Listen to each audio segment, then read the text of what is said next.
Hi,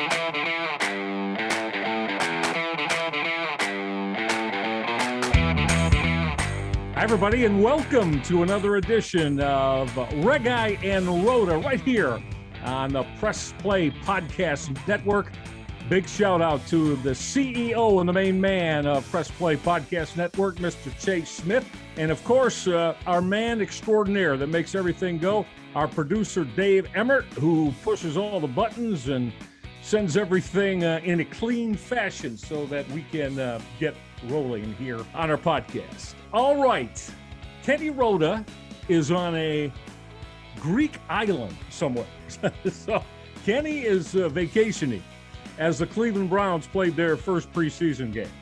So sitting in for Kenny tonight, my son Cal Regi, who is a very strong mind when it comes to being a would-be general manager in the National Football League. He does a terrific job of being able to get a sense of how rosters need to be assembled, and certainly a huge Cleveland Browns fan as well. So Cal is going to be joining Reghi and Roda tonight. We greatly appreciate all of your listenership.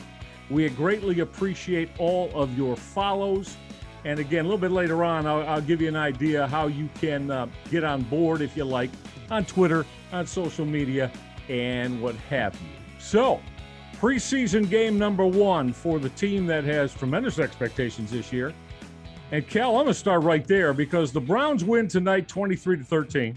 None of the starters played on offense. None. And so there was no seeing Baker Mayfield and Nick Chubb and Kareem Hunt, the O-line, the receivers tonight. No surprise there. But again, let's just start with that. For the expectations that are centered around this football team, I thought they came out very engaged. I thought they were very crisp, very sharp, even without the starters playing. That's a pretty good way to begin a preseason, not win and loss wise. That's not important, but how they looked and how cohesive they were, huh? No, I mean, they came out really strong. I was really excited to see, obviously all the guys. I know it was more second teamers tonight, but I thought Case Keenum really led the second team offense efficiently. You had, a couple of quick throws to Donovan Peoples-Jones, got Rashard Higgins involved a little bit. And for me, I really enjoyed watching Demetric Felton a lot. They seemed to really, really want to get him the ball a lot. So I think that was really important. It was a good step for the second team.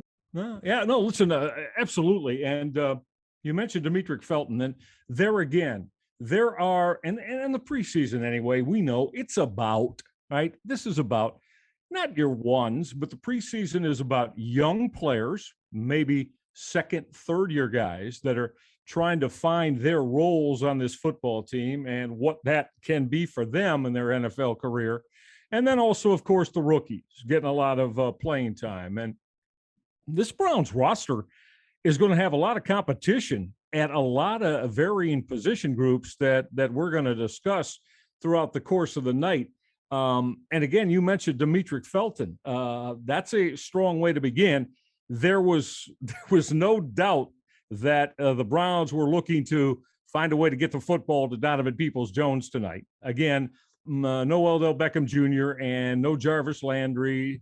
Tight ends didn't play. So what they throw? DPJ five balls in the first quarter, and he caught 3 of them? Yeah, he had about 5 targets. They tried to get him down a deep go route down the right sideline, but Keenum left it a little bit short. But, yeah, I mean, they got him involved very early. It's a good sign, and I'm glad they pulled him quickly because, I think he'll have a pretty big role this year. Yeah, well, I don't think there's any question about that. So, again, the Browns come out on top 23-13. Cal and I aren't going to spend a whole lot of time analyzing what happened tonight. What we're going to do, a little bit of that, like as we started out here, but what we're going to do is, we said, really get into this roster and the competition that goes on in a lot of key areas with this roster. We mentioned Demetric Felton. Again, Donovan Peoples-Jones was a big hit in the 6th round in 2020. Cal, it's very, very early. There's no doubt about it. But I really think, and that's why Andrew Berry and Paul DePodesta were so high on him.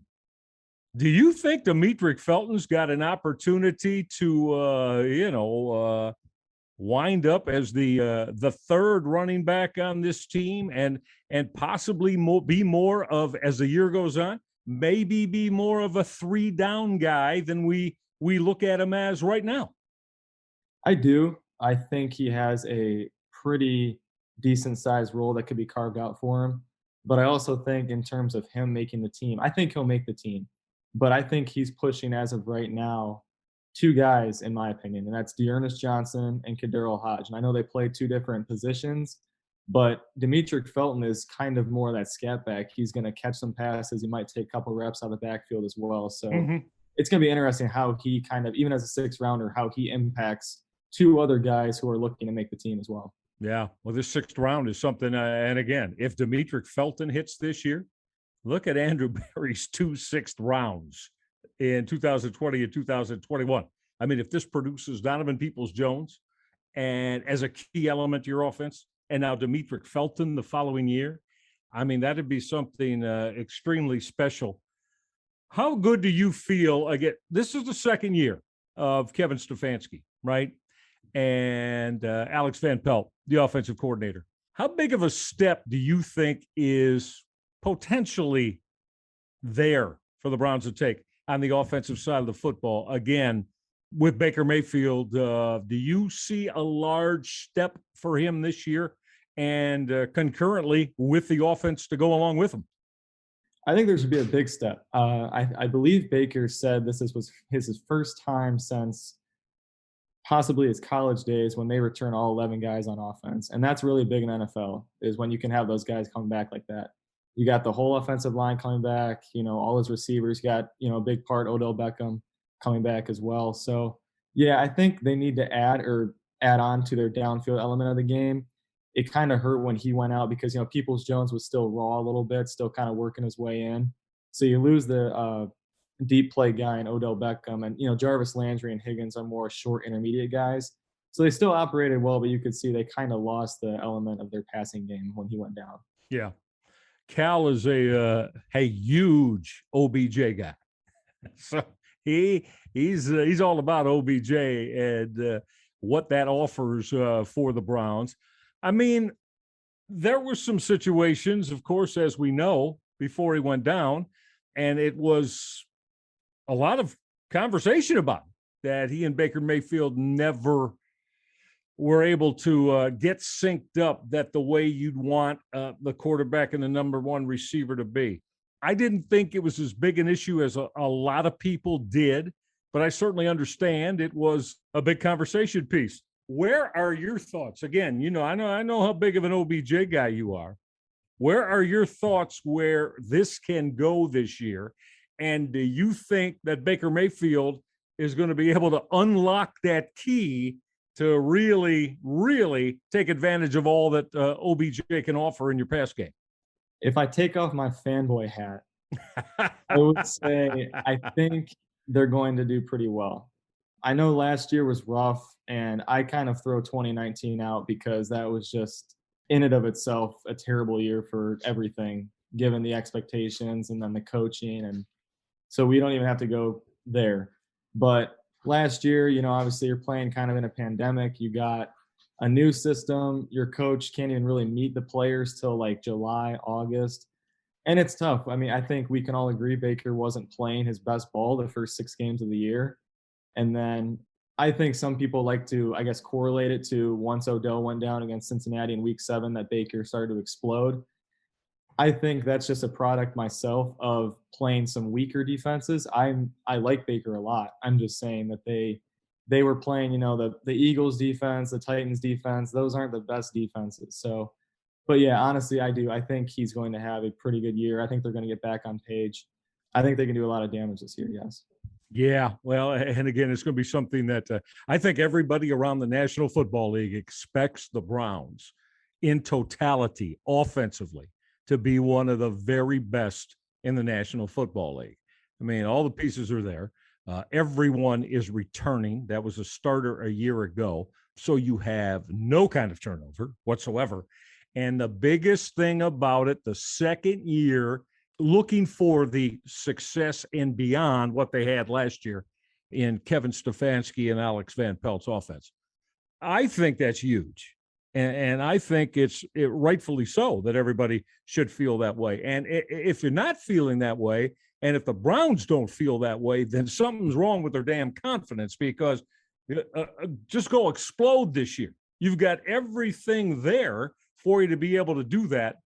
And it all starts with Baker Mayfield, though. Again, he's, as you said, I mean, he's got to be able to can't get out of the chute slow here, What would you say? Would you just say 6 games last year that his first 6 games were pretty sketchy. They were up and down. They weren't throwing the ball very much. He had, I think, 4 out of the 6 games under 200 passing yards. So they were clearly leaning on Nick Chubb and Kareem Hunt more, which is understandable. I mean, they're 2 phenomenal running backs. But we saw kind of as the second half of the season started to play out that they really let him kind of sling it back there. And I think they're going to do more of that this year. Not to say that they're going to go away from Chubb and Hunt, because they shouldn't. But I think they're going to give him a lot of opportunities to throw the ball around to a ton of playmakers that they have. Yeah, absolutely. Really appreciate all of you getting together with us here on the Press Play Podcast Network. This is Reghi and Roda, R&R. Kenny is on vacation. He's on the Greek islands with his son Cameron. So we have, speaking of sons, my son Cal sitting in for Kenny on the show tonight as we kick it back and forth. Browns get off to a 23-13 win. That's not that important. What is important, though, is that, you're looking at and Jacksonville played their, I'd say for at least the first quarter and a half, Cal. Weren't there ones on the football field defensively, Jacksonville tonight? Most of them were. I think most of them were. I don't have an exact number of how many. Yeah. I know that their starting offensive line was out there as well, because Trevor Lawrence was out there, so that makes sense. Trevor Lawrence, I think, only threw 9 passes, but they haven't thrown a lot. They really kind of let him go out there and throw it around. But, yeah, it was pretty much the Browns 2s versus the Jacksonville 1s tonight. Yeah, and, 2 more preseason games. Did you tell me today, is just a thought of yours, do you think that there's a possibility that Baker Mayfield will not play at all during these next 2 preseason games? I do, because leading up to the game against the New York Giants is, I believe, 2 or 3 joint practices. Right. And I would assume that they are going to get a lot of work in that, because that usually entails a lot of 11-on-11 action in practice. I don't think guys like Odell will participate in that. We'll see about maybe Myles Garrett and Ward, depending on their injuries. But in terms of Baker, I think they'd want to let him get his reps in during practice and kind of say that was his preseason work against the Giants. And then when it comes to the Falcons towards the end of the last preseason game, I know it's a week 3 kind of thing, and usually before this year, week 3 would be kind of where the starters do play. Yeah. Now it's the last preseason game, so I would imagine, I would put money on, if I were a betting man, he would not play in the preseason. Yeah, I mean, that's certainly something to consider. I thought that, again, not that he'd play tonight. I mean, Kevin Stefanski made that clear. It was on Wednesday that Baker Mayfield's not going to play. And then I think it was Thursday where he said, I'm leaning toward not playing anyone on the offensive side of the ball. And he followed through on that. He did not. It was all 2s, 3s, and 4s offensively, and for the most part defensively as well. We'll get into the defensive side coming up a little bit here later on in the show. But I want to stay on the offensive side right now because Cal and I, during the course of the game, we watched the game together. Cal, I tell you the truth. Again, to me, I said it to you, I'll say it here on the show. I believe for a team that is a contender and has aspirations about winning their conference championship like the Browns do, and that means you go to the Super Bowl and have a chance to be the champions of the National Football League. And that's what the Browns should be thinking this year. Man, I love it when there is a veteran backup quarterback that has been a starter in the National Football League. And a guy, I mean, again, Baker stayed clean, right? And I'm going to knock on wood, and everybody hopes that's the case. But I'll tell you the truth. If he were to go down for a game or 2 or 3, I really like that Case Keenum is the guy on this Browns roster backing him up. I think he's everything that you want in a backup quarterback in the National Football League for the things I just mentioned. Yeah, I mean, we talked about it earlier. I think if he were to come in, and obviously, again, we hope that he doesn't have to because that means Baker Mayfield is playing. I think the play calling would change a little bit. He doesn't have the arm strength that Baker does, and I think everyone can kind of understand that. But yeah, you can look at 2017, just like how the Eagles made their run to the Super Bowl. Nick Foles comes in, Carson Wentz is having a MVP type of year. Yeah. Nick Foles comes in, steadies the ship a little bit, and he leads them to the Super Bowl. And so, yeah, when you can have a veteran backup like that who knows the offense, knows what he's doing, is calm, is not rattled, it really does help your team. So it's good in this instance that, yeah, for a team that's contending for a championship, that you can at least know that Case Keenum will be ready if anything were to go south. Yeah, absolutely. And again, I feel fantastic about that. And I think it's something that, again, last year, Baker, literally took every snap of the season. And it could be the same way this year. And I think every contending team hopes that is the case with their main guy, their quarterback. But, man, it's Cal can wreck seasons. Frankly, if a starting quarterback goes down, we've seen it before in the National Football League, and I'm talking about on good teams, good franchises. That starter goes down, unfortunately, the backup comes in. He isn't a guy like Case Keenum, or maybe he's a younger backup, and the thing just completely goes south and blows up because you don't maintain the same type of offensive production. And again, I feel real good. Sure, but look, the Browns offensively, I mean, we know what their main thing is. They want to run the football, beat you down with the run game, and close games out and put games away that way. I mean, I think if you got a truth serum test with Kevin Stefanski and Alex Van Pelt, they'd probably say, give us a 7-point lead in the fourth quarter of every game, and we feel real good about where we are. Yeah, I mean, I think I'm paraphrasing here, but he told the media at some point, it's a marriage of the run and the pass. But yes, his mantra as a head coach and play caller is, get out to a lead first 3 quarters, and then the fourth quarter, just really let Chubb and Hunt go and just get them behind that fantastic offensive line, let them run and close out games. Yep, shorten the game. That's absolutely right. Okay, we're just getting started on this edition of Reghi and Roda on the Press Play Podcast Network.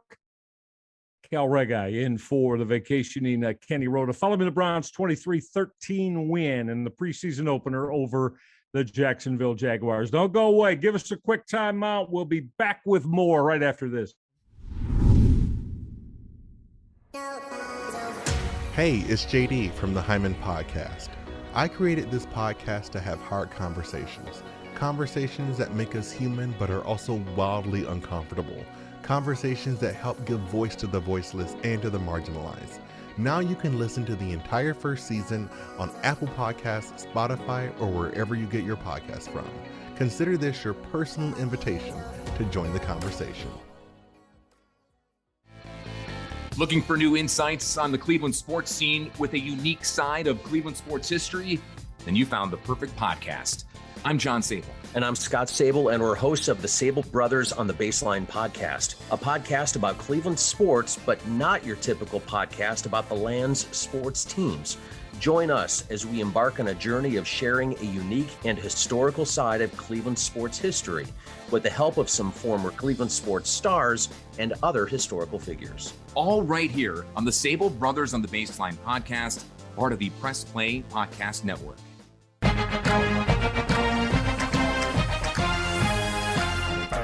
Hey, it's Tito, host of the Premier Fantasy Podcast. Get all the news and analysis you need to dominate your fantasy league. I've been doing this as long as anybody in the business. I can help give you the edge in your leagues. It's the Premier Fantasy Podcast, part of the Press Play Podcast Network. And welcome back, everybody, to this edition of Reghi and Roda, the podcast we hope that you're locked into. I told you the last time we were together, you're going to need to be locked into it.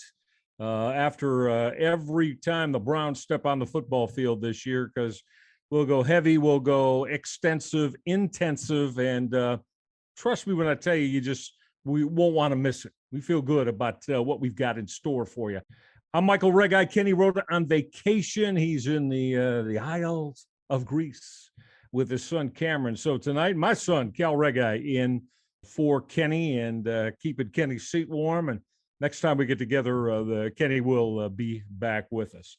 All right, we're kind of taking a look-see into what this 2021 season might hold. And you know, Cal, again, we discussed about, we know what the Browns want to be philosophically and scheme-wise.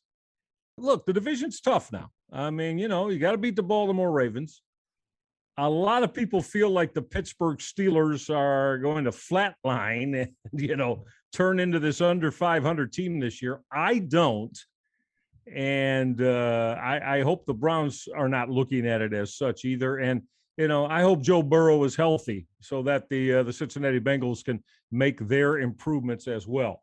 But from the Browns' perspective, is this their division this year to win as they did?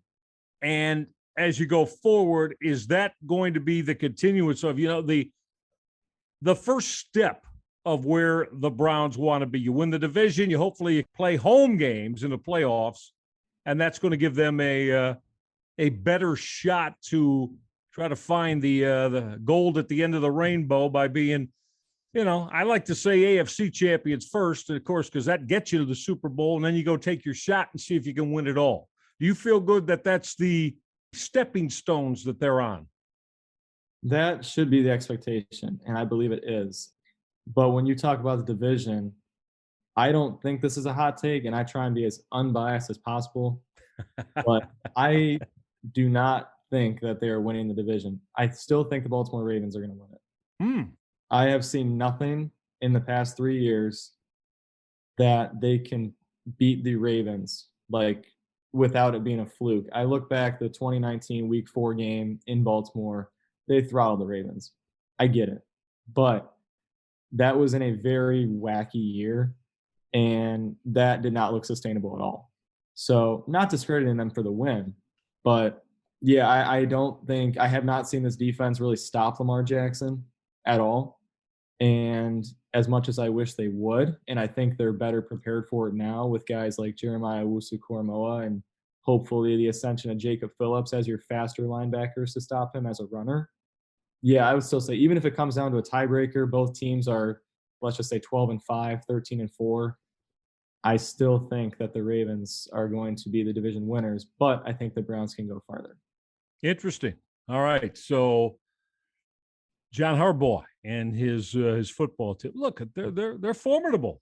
They're quality. They've got a solid defense. I think every defense that plays Lamar Jackson has problems curtailing his ability to get out of the pocket. Hell, a lot of them are they're designed run plays for him because he's that explosive and he's that good. You know how I feel about it. You and I have talked about it enough. I think for them, Baltimore, to get to where they want to be, I think he's got to improve as a passer. I think his accuracy's got to get better. And I think he's got to read defenses better too, quite honestly. And they're able to mask it. Look, they got a tremendous defense. And there are times that Jackson runs for 100 yards himself, right? Gets in the end zone once or twice, and they win by 2 touchdowns. I get it. I understand that. But I still think, again, for them to take the big step, I think there's a lot of things that Lamar Jackson's got to get polished up in his throwing game. Yeah, he's been terrible as a passer in the playoffs. You know, his rookie year against the Chargers, it was awful. This past year against the Buffalo Bills, he was not good. So yes, during the season, he is what he is. He's a very good runner. He's extremely athletic, and he can kind of bail himself and his team out of a lot of sticky situations where, you know, most other quarterbacks, they're athletic, but I mean, he is far and away the most athletic quarterback in the National Football League. Absolutely. But yes, as a passer, he needs to get much better. throwing outside the numbers. It's not very good right now. And even to the point where the Ravens social media team shut down any reporters recording him. Is that right? They did? Apparently. Really? So, yeah, they said their reporters are not allowed to record him throwing during practice. And I think that is a big time indicator, but that's just me. So Yeah. Well, listen, I'm impressed that you, because I mean, you're a stone cold Cleveland Browns fan. So for you to say that, this is not going to be any easy feat, right, in the AFC North, I get it, and I'm with you. And I think you're being, you're just looking at it very unbiasedly and probably in the correct way. To me, look, it's I don't expect the Browns to go 2-0 against Baltimore every year. I think that's, I think that's pie in the sky, and it's not going to happen. I mean, would you like to every 2 or 3 years? Yeah. I also think you can't go 0-2 against them either, right? You got to find a way to be able to at least split with them, and probably split with Pittsburgh. And if you beat Cincinnati twice, 4-2 in the division. And I think for a team like the Browns, that should put you in pretty good shape. You got 10 other football games, right? So you win 7-8 of those, and you're probably where you want to be going into the playoffs. But, again, to be able to say, well, this year the Browns going to go 2-0 against Baltimore. Yeah, well, great. If it happens, fantastic. And I'll be the first one, giving them the clenched fist. Yeah. But it's just not realistic. I mean, Baltimore's a damn good football team and a damn good organization. And again, as long as that defense of theirs continues to be top 10 in the NFL, they're going to be hard to beat. They're going to be very hard to beat. And speaking of the defense, I mean, just again, the last 2 years, where we've had these receivers, as a duo, and the Ravens have had their cornerback duo, the passing game has not looked good against Baltimore. Yes. Right. Yeah. Actually, the Monday night game this year, Baker did throw a lot of yards. He did. Yeah. But usually Marlon Humphrey and Marcus Peters get the better of Odell and Jarvis. Hope that can change this year, but we'll see. I'm just saying they have a very good defense. Their secondary is always good. They're a very complete defense. So it's always a challenge when the Browns offense has to play the Ravens. What are your thoughts about this Browns schedule this year? I mean, just opening up at Arrowhead against Kansas City. I mean, okay. I understand the NFL wants to, we're going to highlight opening weekend. And what better way to put the two teams that played for the AFC Championship last year on opening Sunday of the year. But I mean, man, oh man. I mean, again, let's be completely frank. There's a pretty good shot the Browns are going to come home for the next 2 home games 0-1. Yeah, it might be just like last year where they, start 0-1 and then they come home to, Houston, who's an absolute train wreck. Right. I guess according to reports, their quarterback might be involved in sex trafficking. Oh, that's a mess, man. So that's just a complete mess. But yeah. And week 3 against the Bears, who you don't even know, is Justin Fields going to be starting? Is Andy Dalton? He looked good, by the way. Did you see any Justin Fields on Saturday in his debut? He looked good. He looked very good. He was going against it was the Dolphins. He was going against the Dolphins, second, third stringers. But for a first game, he looked very impressive. I believe he had a rushing touchdown as well as a passing touchdown. So that's right. Yeah, I mean, I know the Bears fans, they want that franchise quarterback just like, all Cleveland fans have wanted because, I was a pretty young dude, but I know Jay Cutler was his personality was a little shaky too, as well as his play. So, yeah. I know they're latching on to Fields and I think he'll be a pretty good quarterback. Here's a big flash with red lights going on it. You still are a pretty young dude. Okay.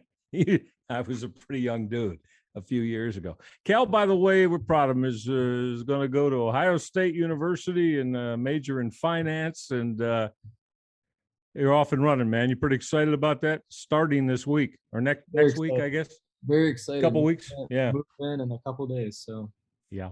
What finance? That's where. Well, I know where it came from, but that's something you've been thinking about for a couple of years to major in.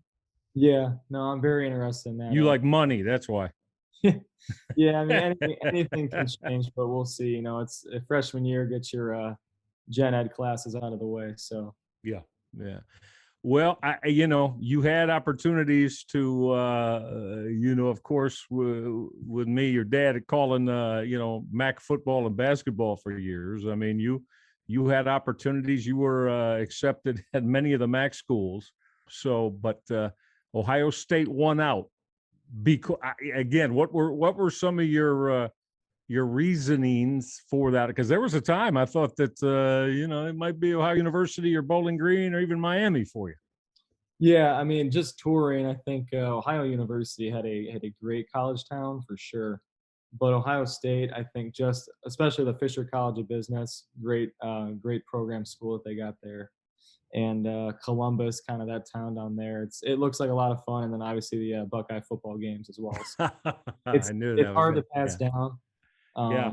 So I remember one time as a dad, and Cal was a 2-year varsity starter in Westlake High School's football team, and of course basketball and baseball, a 3-sport guy.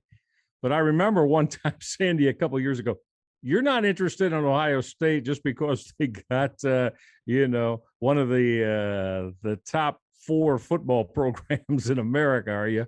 And you remember you said, no, Dad, it's more than that. And I thought, yeah, right, sure. Well, they've been better than Michigan the last 4 years. Oh, yeah, they've been better. They've been better than a lot of people the last 4 years. And hopefully they can, you're going to be going to the university. Hopefully they can keep that up. But it's a big part of the college experience. No question about that. Hey, we're glad all of you are with us. We greatly appreciate your listenership, your follows. Again, on Twitter, it's at Reghi, Reghi, Roda, Roda. So that's the way you can get with us show-wise. You can, of course, it's at the Kenny Roda on his Twitter, at Michael Reghi on mine, and, of course, at Press Play Podcast Network as well. You can do that. A lot of different ways you can get with us on the show. But, again, we really appreciate your thoughts. We love checking it out. And as I said, we love your listenership, and we're going to continue rolling strong, bigger and better things. I know the CEO, Chase Smith, of this network has got big plans and big ideals going forward, and you're going to be finding out a lot about all of those in the coming weeks. So stick around with us, and as I said, you won't be disappointed, but we appreciate all of you as you do stay with us. Our producer, the fantastic Dave Emmert, who continues to do great things for us and keep us together. And as I said, my son Cal is sitting in for Kenny Roda tonight. Kenny will be back the next time we get together, which I won't say a date for sure now, because Kenny's got to get home from Greece and get himself kind of back, in the mode. But it'll be, it'll be soon, within the next couple of weeks. So we're discussing a lot about the Browns tonight because they opened up on Saturday night. They opened up their preseason with a win over Jacksonville. All right, Cal, let's, first of all, before we go, and I know you're big on roster composition and everything. And I know you and I, we've talked a lot about what Andrew Berry, with the help of Paul DePodesta and all of those that assist them in the front office.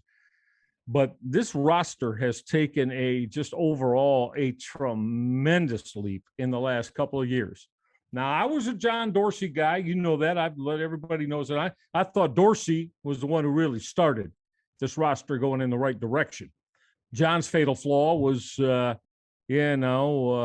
locking things up with Freddie Kitchens. If he didn't do that, and maybe would have went out and got Kevin Stefanski when he was here, John Dorsey might still be the general manager. Who knows? But Dorsey got things started in the right direction. But How about the job that Andrew Berry has done with his roster composition? The not only the drafting, but the moves he made, free agency, and the players he's brought in. I know people, Cal, that feel like this roster is one of the top 3 or 4 in the National Football League.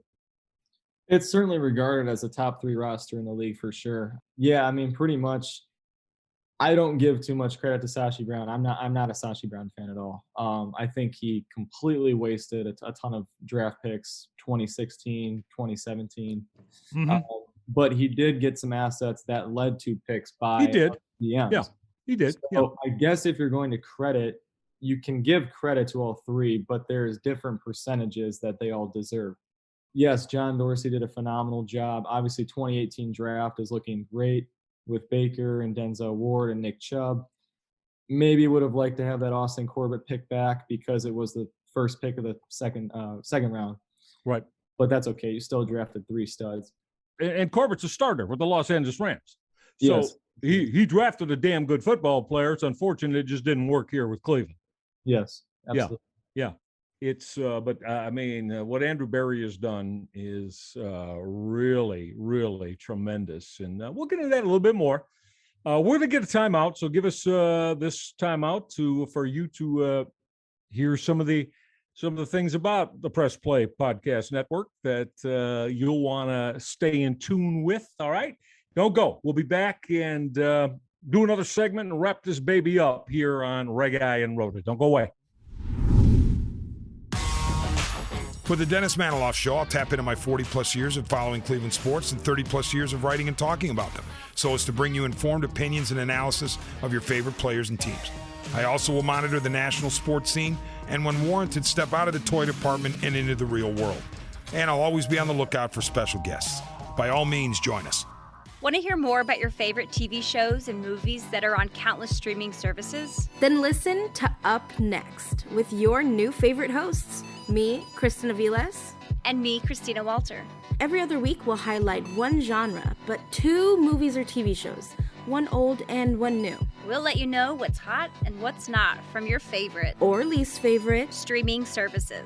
And be sure to stay tuned to the end of each episode where we shout out an artist whose name you should know for their talent in the industry. So follow us to stay up to date with your favorite hosts from Up Next, a part of the Press Play Podcast Network. This is Mike Voorhees, co-host of the Swingin' a Tribe MLB podcast. If you love Cleveland Indians baseball, then this is the pod for you. We've got you covered each week as we talk about all the games, breaking news, trades, the roster, all things Tribe. You're going to love it. Go Tribe.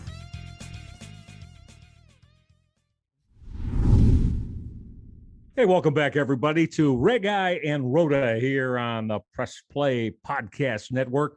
Michael Reghi, my son Cal Regi, sitting in for the vacationing Kenny Roda tonight as we discuss the Browns. Our producer, Dave Emmert, is, as always, keeping us clean. And you, I think of all those names I mentioned, you guys are the most important ones of that, because we have great appreciation for all of you that check us out every time that we drop a show, and hopefully keeping it informative and entertaining for you. Discussing the Browns as they get rolling here. On Saturday night, the Browns, without any of their starters on offense, put together a 23-13 win over Jacksonville. That doesn't mean anything. Score doesn't mean anything. Win, lose really doesn't mean anything. But what we want to go through are, again, as we told you, the younger players that are getting opportunities here to show that they not only belong in the National Football League, but, hey, are going to force Kevin Stefanski and his coordinators and assistant coaches. They're going to, and Cal, you want the head coach and the coordinators and the assistants to have to sit in their meeting rooms and have tough decisions to make, right, about guys. And I think that's exactly what they got here. And how about the performance on Saturday night of Jeremiah Owusu-Koramoah, the outstanding linebacker out of Notre Dame? I mean, you saw the speed off the edge with a second quarter sack of Gardner Minshew. And that's exact. I mean, Cal, this was a guy, he put up huge numbers at Notre Dame. in his ability to pressure the quarterback, tackles for loss, sacks, fumbles created, fumbles recovered, passes defended. That's the thing I like about him, and you saw every element of that tonight. Not only was he getting after the quarterback and getting up into holes in the run game, this kid can run sideline to sideline and cover backs too. Hey, is he going to potentially fight for a starting job on his football team in about 3 weeks? I think he should be getting starter snaps week 1. Absolutely. When we're talking about an offense like the Kansas City Chiefs, you need fast players. And that's something that they lacked last playoff game last year in the divisional round. And I mean, I know the score was 22-17, but Patrick Mahomes was out for a little bit of it. So, yeah, but I think he looked great. I mean, obviously, one of his first snaps was a sack against Gardner Minshew. And then, yeah, being able to cover sideline to sideline, tight ends, receivers, running backs. I'm really looking forward to seeing him and Jacob Phillips, 2 fast linebackers who can kind of tackle, cover, etc. They should have a the linebacker group is looking better. That's for sure. Yeah. And what do we know about, Mac Wilson got dinged up in the first half? That's what they said, shoulder injury. So they don't. Yeah. From what I'm seeing, I don't think there's anything as of Saturday night, any injury report or severity of it. But yeah, and I mean, that's the last thing you want. I just always you want your football team to get out clean of the preseason, and 3 games now. If the NFL Players Association has their way about it, Cal, in the next couple of years, it's going to be down to 2 preseason games. That's what they want. We'll see if that becomes reality, but I'm okay with it. I'm not. I don't think that you got to be playing important guys a whole lot in the preseason. They're important for a reason. They're your starters for a reason. I get with seeing JOK a lot tonight, but was he not on the field for almost the entire football game tonight? I think he was on the field. Why? Very last second. Why for almost every defensive snap of the night? I know he's a rookie, but I'm not sure I understand that. I think there's 2 reasons. I think Joe Woods is excited about his new toy on defense. Okay, I understand that. So, but the second one, what I was going to say is that he just came off the COVID list, and he had gotten obviously less reps than he obviously would have gotten in camp. Yes, in camp. Practice. So okay. Yeah. This might have been kind of his practice reps, if you want to call it that. He sure played a hell of a lot of them, man. He should be out there, when they're hitting. Obviously, it's a real game, and they're hitting. So I don't think he should have been out there like that. But luckily, he's healthy. So. Yeah, well, we'll see what happens. A week from tomorrow, the next time that the Browns go out. It's the only home game of the preseason, right?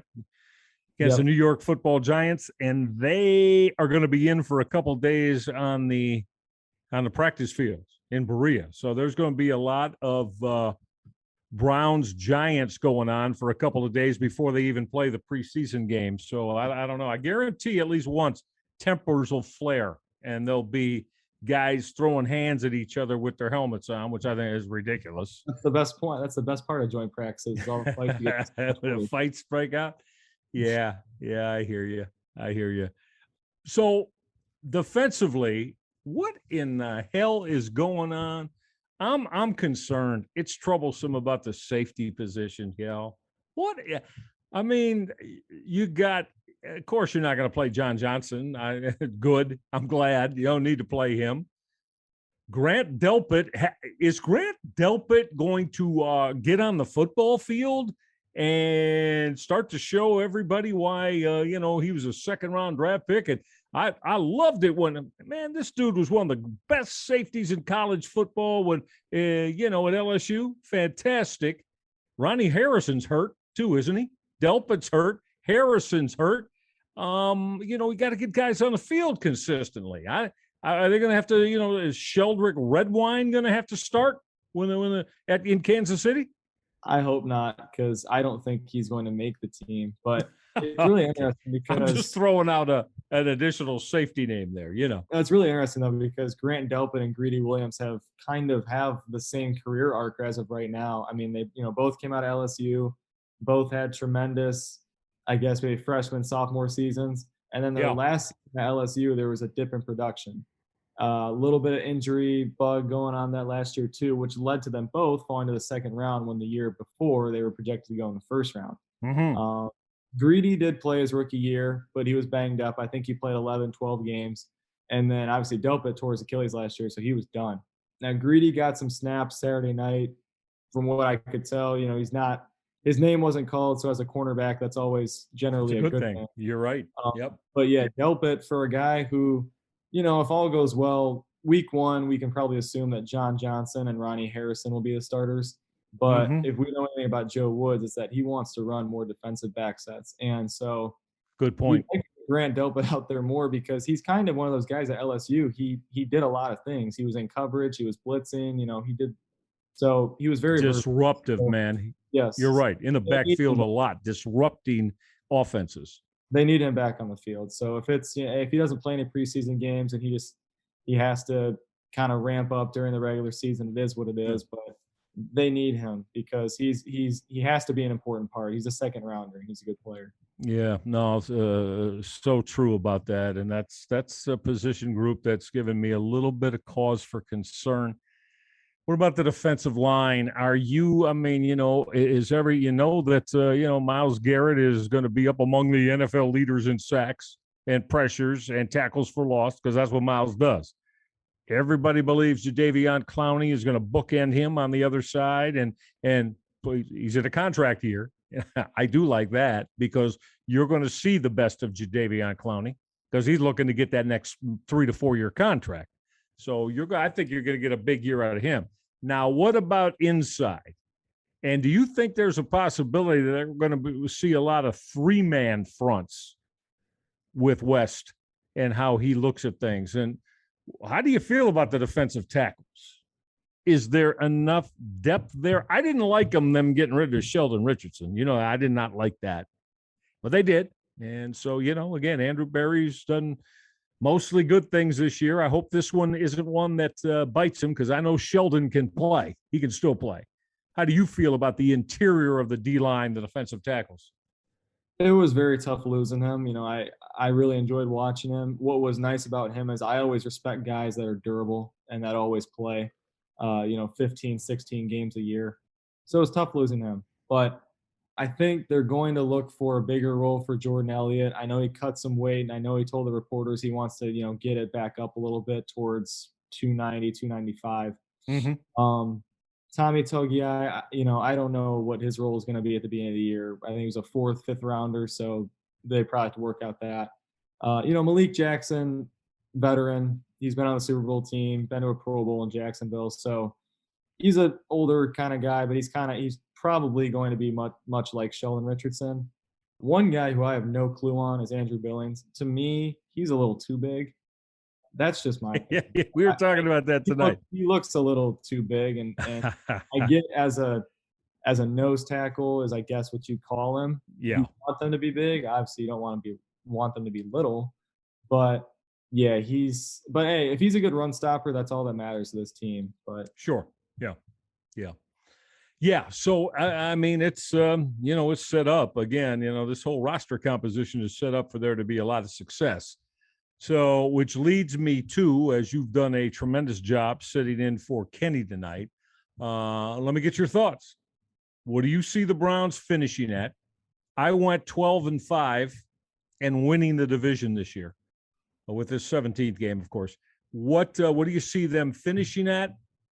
Do they then advance to the AFC Championship game again and this year win that and get to the Super Bowl? Give me your thoughts on it. I would say 12-5 as well. Again, like I said, I don't think they're going to win the division. The Ravens might be 13-4, or the Ravens might be 12-5 and just have a tiebreaker by some chance. I just don't think they're going to win the division. I think they'll go to the AFC Championship. I say they lose, whether it be the Chiefs or the Bills. And then I think next year is the year where it's I think this year to me, in my opinion, AFC Championship has to be the expectation this year. Yeah. Because you got very close last year. And again, like I said, you played Chad Henne for about half the game. But still, hey, that happens in the National Football League is, guys get hurt at sometimes, and then you have to capitalize on that. But they didn't. But yes, I think AFC Championship, but I think that's where they'll be beat by the Chiefs again. So all right, 12-5. How about in the division, the 6 division games? What do you got them? I'd say 4-2, and I think that's reasonable. I think you split with Baltimore. I know they finally won their playoff game at Heinz, or they won a playoff game, and it was at Heinz Field. Right. But it's going to be different. That playoff game was played in front of family and friends, and it does add a different element. So, yes, but I think you split that with Pittsburgh, split with Baltimore. Cincinnati's offense looks pretty good, and I think they will be pretty good. But I know there's some reports out of training camp that Joe Burrow's kind of looking sketchy mentally with, trusting his knee because that knee got tore up bad. But yes, to me, 4-2 is a realistic expectation that they should be able to do. I got you marked down, man. 12-5, not win the division. You got Baltimore maybe 13-4 and 4-2 in the division and win the AFC Championship and get to the Super Bowl. Got you marked down. Hey, you did a terrific job. I hope you enjoyed it. Did you have fun? Hour goes by fast, doesn't it? It does. Yeah, I did enjoy it. So thank you guys for having me in. So it's a pleasure. I knew that you would bring it strong. How's that? I knew you'd bring it strong and fill in and sit in well admirably for Kenny, who is my partner and who we love doing Reghi and Roda together. So thanks a lot. And greatly enjoyed it, and we'll be watching all of this Browns 2021 season together. So I know it's going to be a lot of fun. Appreciate you, Cal. Cal Regi sitting in for Kenny Roda tonight.